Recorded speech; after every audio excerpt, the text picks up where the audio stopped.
Good evening. After years of campaigning, more than 20 parents of babies who died following failings at Sussex hospitals have been told poor maternity care will be investigated by senior midwife Donna Ockenden. Families have been fighting since 2023 for the highly respected expert to lead an independent review similar to those at other NHS trusts. This afternoon at a meeting in Brighton, the Health Secretary, Wes Streeting, granted them their wish. With more, James Dunham.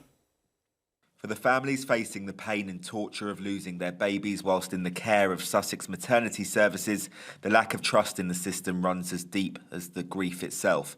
Feeling ignored by the health service, they are disillusioned and desperate, and for 2 years have been calling on the Health Secretary to grant them a full, independent public review to uncover the truth. My daughter died in November of 2025. He was the health secretary at the point of which my daughter died. So ultimately, he bears that responsibility because he is the person that ultimately is responsible for the NHS. So I think had he done his inquiry back in 2024 and 2025, when these parents originally sat in front of him, I may not be in this room right now, and nor would my partner. And I really feel like, and I think everybody would agree, this shouldn't be our fight. It shouldn't be ours. There's a pattern also with all the different treatments that everyone's gone through, so it's clear as day that the things need to be done and improved immediately. And when it comes to leading it, there is just one name families want. Donna Ockenden. Donna Ockenden. So we want to hand over to Donna for her to take it forward. Donna Ockenden, a senior midwife with more than 35 years' experience, who has gone from delivering care to investigating it. Highly respected, she's uncovered catastrophic failings at Shrewsbury and Telford NHS Trust, is reviewing neonatal services in Nottingham, and this year, despite the government initially rejecting families' requests, was appointed to look into maternity in Leeds. We all trust her. Which is also really important because we've all been let down so badly that trusting people is hard. So that needs to be an important part of the decision. Every time we come to these meetings and every time we talk about appointing Donna Ockenden in the review, we have to relive our experiences, which is so painful. We can't consider anyone else taking on this inquiry.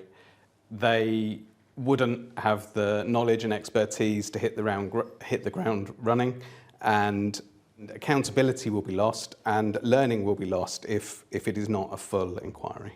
There's no way that you can do a review with limited information. It would be like having a puzzle with only the corners of the picture, and then you'd have to guess the rest. And I'm that missing piece in the middle that would have been missed if it wasn't for everybody here, because we're not part of the records. So it's extremely important that we reach everybody and find out what's happening and get answers. There are so many examples, but we don't have all of them, and it's not on us to find all of them. It's on the trust, and now it's on Wes Streeting. University Hospital Sussex, which runs maternity units in Brighton, Haywards Heath, Worthing and Chichester, has offered its sincere condolences to families whose babies have died. In recent years, it says services have improved by eliminating its vacancy rate, strengthening its telephone triage service and, crucially, seeing the rate of neonatal deaths and stillbirths decline to below the national average. The Trust says it now provides some of the safest maternity care in the country following its own review. But for the families, that is simply not good enough. And what they want is the right person to thoroughly look at years of treatment. You know, the changes that they're recognising are where they're marking their own homework. It's not changes that have been identified and actions that have been in place by an independent review, because that is the only way that you're going to see the full picture. And I think the most important thing for us to note is we've struggled to know what to do in a lot of the time, sort of thing, with it. And if we can move forward and try to stop that from ever happening for any other parents moving forward, I think that's the key to remember here, really. That's why I'm here. It's what drives me, fighting for that little boy that should be here. He should be 3 years old. He should be riding around on his bike. And he was taken from me because of failings at the Trust. And my life will never be the same again. Well, James is in Brighton for us now. James, a significant announcement from the Health Secretary, Wes Streeting, today. What happens next? Worth noting that the Health Secretary has definitely left families feeling hopeful and optimistic, Matt, as to what will happen from here on in. But given that it's taken such a long time, there is still A bit of a way to go before they get the accountability that they've been so desperate for. What will happen next in the coming weeks, crucially weeks, not months, families Wes Streeting and Donna Ockenden will meet to discuss the scope of the investigation, how many families will be included and from what time period. Why has it taken so long for Donna Ockenden to be appointed? Well, Wes Streeting previously had concerns that she would have too many maternity investigations to look into on her plate, but he now feels reassured that she can handle the Sussex inquiry, but he did acknowledge to me earlier that it has taken a long time to get to this stage, and that will be a moment of reflection for him. Do you accept that by holding out for 2 years since the families first got in touch with you, you've exacerbated their agony and pain trying to get to this stage today?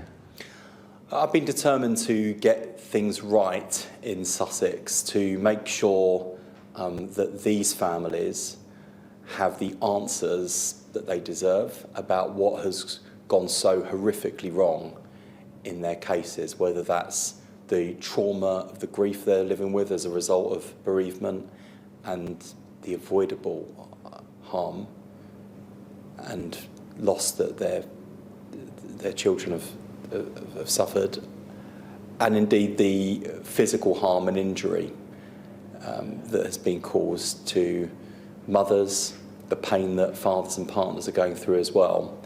I don't mind saying this has taken too long.